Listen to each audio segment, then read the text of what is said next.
Afangbenu Bemi. For Europe. For Saul. I don't want to tell you.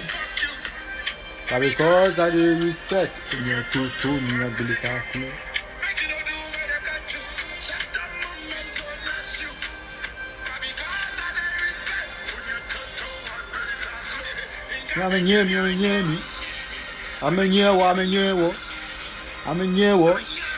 Amenye wo.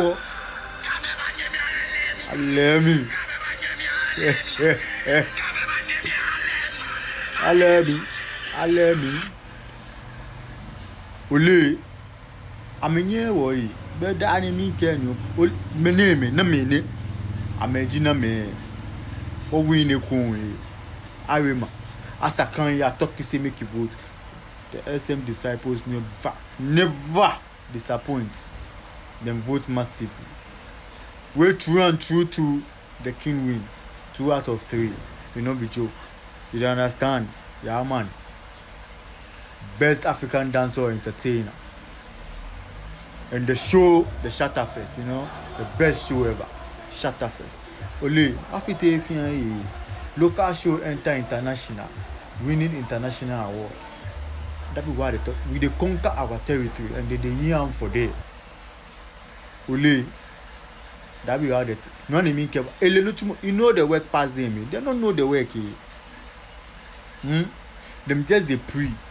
I fail giddy. They just need validation, pumping.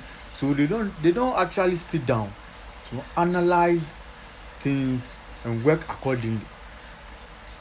Only she can you mark a number ele markete ni le nuchumo.